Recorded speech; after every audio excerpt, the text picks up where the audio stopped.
A paz do Senhor Jesus, seja muito bem-vindo ao Efeito Metanoia. Desde já eu quero agradecer a todos que se inscreveram no nosso canal no mês de janeiro.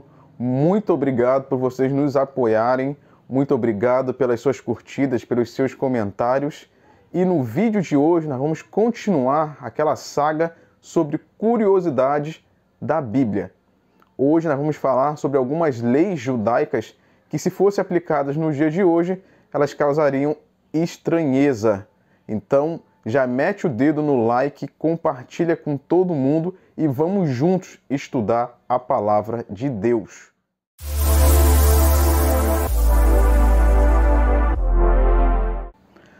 Hoje nós vamos falar sobre 6 leis estranhas de Israel para a nossa época. Se você gostar, já mete o dedo no like, compartilha, comenta aqui embaixo para que a gente possa dar sequência sobre as leis. Existem várias leis engraçadas, interessantes, mas a Bíblia ela é um livro inspirado e tudo que está ali dentro foi escrito para a minha e a sua edificação. Vamos à primeira lei.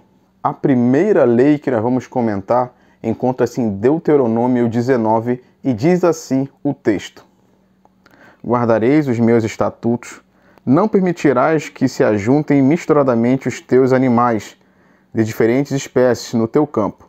Não semearás semente de mistura e vestes diferentes estofos misturados não vestireis. O que esse texto quer dizer para mim e para você? Naquela época era extremamente proibido a união sexual de diferentes espécies. Não poderia existir a mula, por exemplo. Deus proibia extremamente esta união. Também não poderia criar no mesmo ambiente animais domésticos de diferentes espécies. Então, isso hoje, para o meio ocidental, para o meio em que vivemos, seria inadmissível. Quantas casas nós temos gato e cachorro, gato e pássaros vivendo em harmonia? Então é uma lei que para o nosso tempo seria estranha. O versículo ele vai falar também sobre o cultivo de culturas diferentes na mesma terra e no mesmo ano. Quando o hebreu iria plantar, ele deveria escolher a cultura, plantar, colher, esperar a terra descansar e assim plantar outra coisa. O que nós sabemos hoje é que o plantio de diferentes culturas ao mesmo tempo, no mesmo terreno, ajuda o solo a enriquecer. Lá no Nordeste nós temos plantações de algodão e milho, Isso já se sabe que fortalece o solo e mantém o solo mais nutritivo por um longo tempo. O texto também diz que era extremamente proibido unir matérias têxteis diferentes para confeccionar um tecido. Hoje em dia, no mesmo tecido você pode encontrar algodão, poliéster, linho, tudo junto, porque já se entende que isso fortalece o material, enobrece o material. Mas naquela época isso era extremamente proibido. A segunda lei diz assim a palavra do Senhor em Levítico capítulo 3. Estatuto perpétuo será nas vossas gerações, em todas as vossas habitações. Nenhuma gordura, nem sangue algum comereis. Você gosta de comer um churrasco mal passado? Comer aquela picanha bem gordurosa? Isso era extremamente inadmissível para um judeu. Mas por que Deus proibiu o seu povo de comer a gordura do animal? Simplesmente porque aquilo ali era um sacrifício. No sacrifício não pode haver sabor. No sacrifício não pode haver gosto. O sacrifício era para representar algo. Então Deus proibiu aquele povo de comer a gordura. Todos nós sabemos que a gordura no churrasco, ela é saborosa. Deus também queria que o seu povo não morresse por infarto, por gordura no sangue. Era uma lei também sanitária e de saúde. É por isso que Deus proibiu o seu povo de comer a gordura.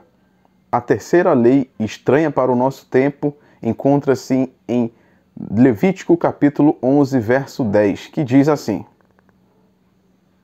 Mas tudo que não tem barbatana, nem escama nos mares e nos rios, todo réptil das águas e toda alma vivente que há nas águas, estes serão para vós abominação.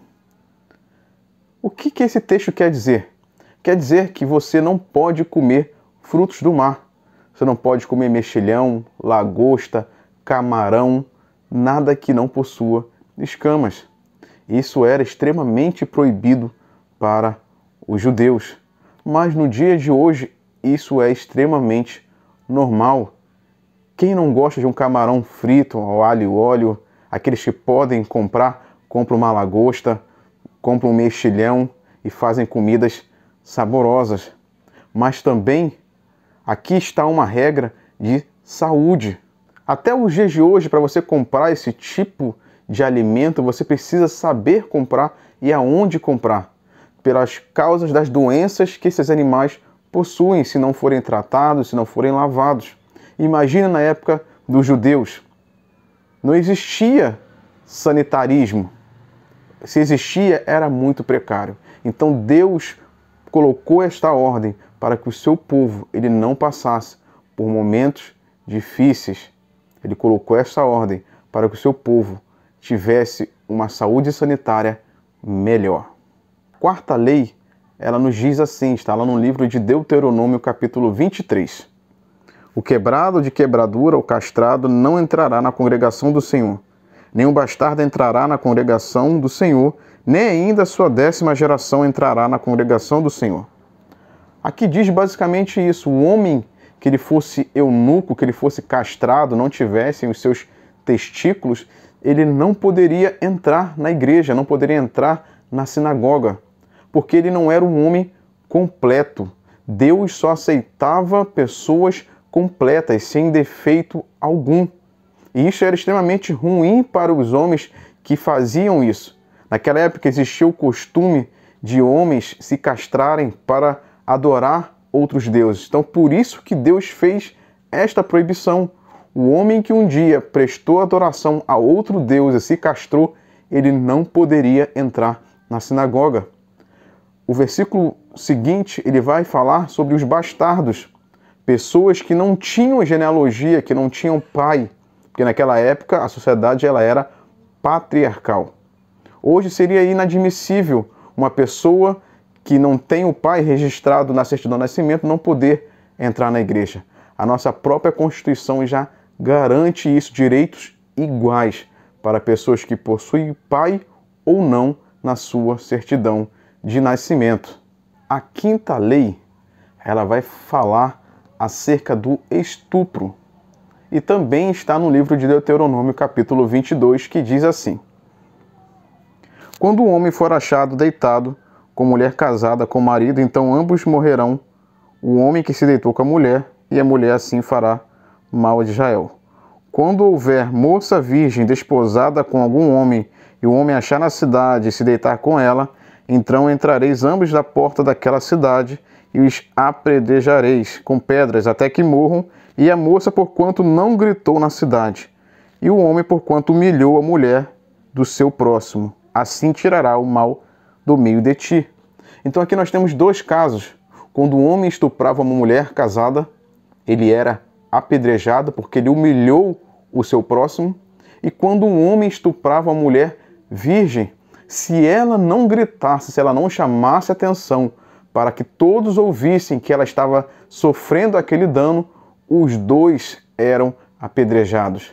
Mas por que a mulher foi a vítima? Entendia-se na época que se ela não gritou, é porque ela consentiu. E se ela era virgem e se deitou com outro homem, ela também perdeu a sua credibilidade.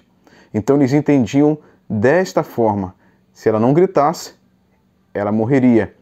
Há uma observação aqui também num outro versículo que diz que caso esse estupro ocorresse num campo afastado da cidade, ela seria inocente, porque ela poderia gritar à vontade e ninguém ouviria.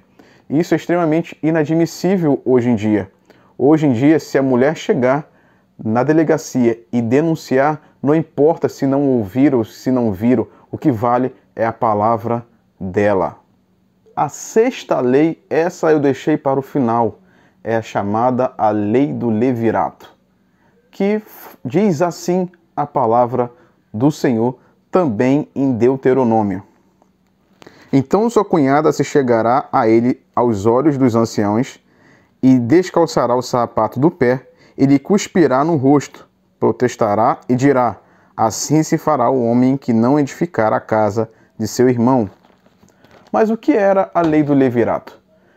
Era assim: uma mulher, ela se casou e o marido dela morreu. Ele tinha um irmão. Este irmão ele tinha que assumir a cunhada e o primeiro filho desta relação seria como se fosse o primogênito do falecido, para que ele pudesse ter uma descendência. Mas quando este cunhado ele não queria assumir a mulher, ela ia nos anciãos da cidade e falava a eles, eles chamavam o tal cunhado, e se ele não quisesse assumir a mulher de jeito nenhum, ela chegava na frente de todo mundo, retirava-lhe os calçados e cuspia nele no rosto. E a partir dali, daquele momento, ele era conhecido na cidade como o homem dos pés descalços. Hoje em dia isso não existe. Para a lei brasileira, não existe essa de assumir a mulher do outro. Mas naquela época isso era um costume da sociedade judaica e dos povos ali na região. Se um homem morresse e tivesse um irmão, ele deveria assumir a cunhada para assim dar posteridade à sua descendência.